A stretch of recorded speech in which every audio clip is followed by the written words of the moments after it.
हमारी मुख्य मांग उठ करके आई कि 80% जमीन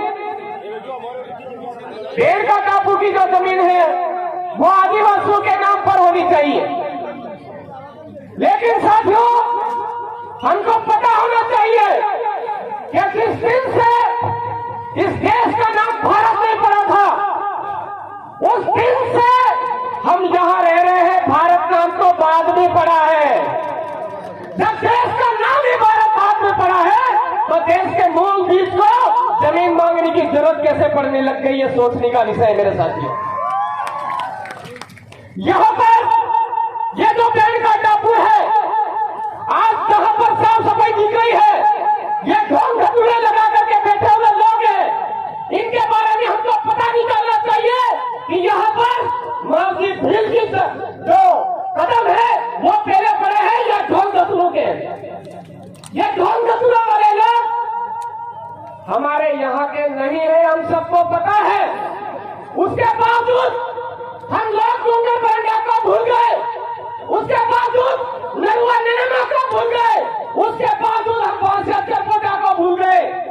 हमारे बाप दादाओं ने हमको अधिकार दिया है संवैधानिक लड़ाई लड़ने का, लेकिन अगर संवैधानिक लड़ाई नहीं मानता है तो हमारे डूंगर बरंडा के हथियारों को भी गोल टारगेट करके रखने की जरूरत है, हमको समझने की जरूरत है। नेरुआ के नाम के हथियारों को गोल टारगेट करके रखने की जरूरत है। भेड़का की जमीन अपने आप खाली मिलेगी। के हथियारों को भी गोल घेरा बना करके रखने की जरूरत है। आज नरुआ नेनामा के वंशज है, उन सबको समझने की जरूरत है कि नरुआ नेनामा के हथियारों के वंशज कितने लोग हैं, उनको गोल घेरा बना करके रखो। भेड़का टापू अपने आप खाली मिलेगा मेरे साथ। ये हमारा कोई चैलेंज नहीं है, कोई दादागिरी नहीं है। ये हमारे बाप दादाओं की जमीन है, हमारे पूर्वों की जमीन है।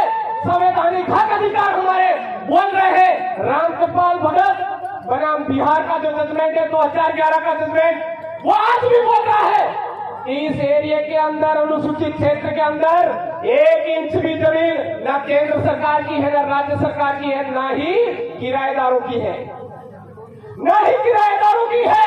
ऐसा सुप्रीम कोर्ट का जजमेंट बोल रहा है। उसके बावजूद कलेक्टर सिविल एरिया का कानून हमारे ऊपर थोप रहा है। शेड्यूल एरिया का कानून बोलता है कि बिना कलेक्टर की पूर्व मंजूरी के कोई भी जमीन इधर उधर नहीं हो सकती है। उसके बावजूद ये ढोंग ढकूरे आ कहां से रहे हैं? आर्टिकल 19(6) का उल्लंघन करके आ रहे हैं। ये कलेक्टर को पोथी पन्ने उठा करके देख लेने की जरूरत है। और ऐसे कलेक्टर जो हमारे यहाँ पर पॉलिटिकल एजेंट बन करके आज काम कर रहे हैं, उन पॉलिटिकल एजेंटों को समझने की जरूरत है मेरे साथियों। हमने मुगलों से भी कभी हार नहीं मानी थी, अंग्रेजों से कभी हार नहीं मानी थी, और जो चंद समय के लिए आए राजे रजवाड़े सामंतवादी सोच के लोग, उनसे भी कभी हार नहीं मानी थी।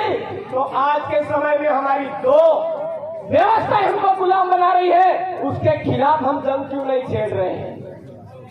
दो व्यवस्थाएं, एक फूल की व्यवस्था, एक हाथ की व्यवस्था, वो भी उसी समय जो हमारे बाप दादाओं से लड़ने वाले लोग थे, उन्हीं वंशजों के द्वारा बनाई हुई पार्टियां हैं मेरे साथियों। समझने की जरूरत है। इस शेड्यूल एरिया से, इस भारत देश से वही जो किराएदार है उनको वापस यहाँ से राजी खुशी रवाना करना है। तो हमारे बाप दादाओं ने हमको हक अधिकार दिया है, वोट का अधिकार।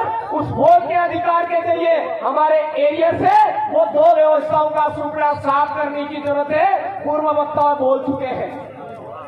उसके बावजूद हमारे बहुत सारे कोई चूतियानंदी लोग हैं, उनके आगे उंगली पड़ते हैं, उनके आगे उंगली पड़ते हैं, उनको गुरुजी मानते हैं। हो सकता है कि उनका जीन्स ट्रांसफर हो गया, इसलिए वो उंगली पड़ते होंगे, टेंशन नहीं हो सकता है। लेकिन हमको सबको जरूरत है, आज समझने की जरूरत है। मैं केवल इस भेड़का टापू की बात नहीं कर रहा हूँ, अभी हमारा गौतम वासी भी बाकी है, वहां पर भी हमारा कब्जा किसी और ने कर रखा है, उसको भी आजाद करवाने की जरूरत है। फिर से मानगढ़ पर एक जो किराएदार है वो कल परसों आकर के हमको लुभावने, लालच वाले लुभावने भाषणों के जरिए हमको लुभाने की कोशिश कर रहा है। राष्ट्रीय स्मारक, अरे भाई तेरी क्या औकात है, तू राष्ट्रीय स्मारक घोषित करेगा? अगर इस स्मारक को घोषित करना है तो भील आदिवासी राष्ट्रीय स्मारक घोषित करो, तब जानते हैं हम कि हाँ आप वास्तव में हमारा हित है। मानकर धाम को भील आदिवासी राष्ट्रीय स्मारक घोषित करो, तब हम मानेंगे कि हाँ आप हमारे हितैषी और हमारे लिए काम कर रहे हो।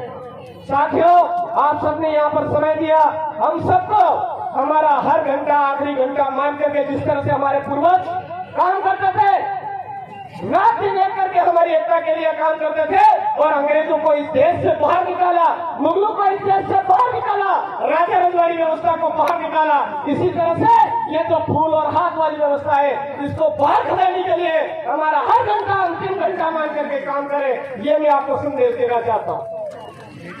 और आने वाले समय में जो यही तरह से मावजी भील ने बोला था, आज वो बना रहे जबरदस्ती ब्राह्मण, लेकिन मावजी भील है ये हम सबको समझने की जरूरत है। उन्होंने बोला था डोली डोली दीवा बढ़ेगा, वायरे बात खाएगा, पानी वेसाएगा, बरदानों पार उतरेगा, एवं टाइम में काया तमारू राज आएगा। आ गया है राज। हमको गुजरात, महाराष्ट्र, मध्य प्रदेश और राजस्थान मिला करके भील प्रदेश बनाने की जरूरत है। आप सबको पुनः जय जोहर, जय आदिवासी, जय भील प्रदेश, आप सबकी जय।